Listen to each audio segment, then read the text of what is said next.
The second thing you have to understand is that 50-year note, that's debt slavery. Just call it what it is. And yes, the memes on the internet are probably right. Dave Ramsey is likely in cardiac arrest right now over the idea of a 50-year mortgage. Now, I want you to think about it this way.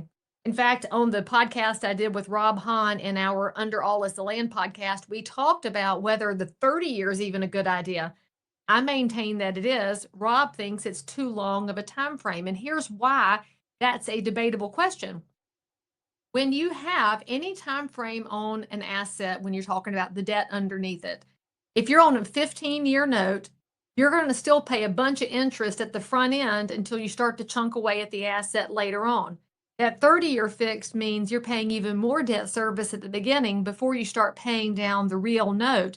On a 50-year, y'all, you would be paying interest for a long time before you ever start paying down your own debt. Now, if you were going to stay in the house 50 years, that would be fine, but nobody stays in a house 50 years except your grandparents and your great grandparents. The younger the generation, the more likely they are to be mobile and want to go live somewhere else. That's cool and all, but if you have a 50-year note, you haven't paid down that chunk. So unless house prices go up, it's going to be hard for you to sell it because you haven't paid down the note. Now, we shouldn't be making that assumption. This is the other big challenge that we have in the market right now. A lot of people assume house prices go up over time.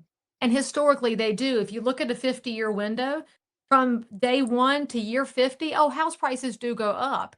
But in the interim, there are fluctuations. What might happen in your life to cause you to have to sell it during a fluctuation? Could it be death, divorce, job relocation, family change? There's lots of reasons people buy and sell houses. And those reasons happen regardless of the state of the market. If you're in a 50-year note, you're going to have a harder time saying yes to selling when you're in the change.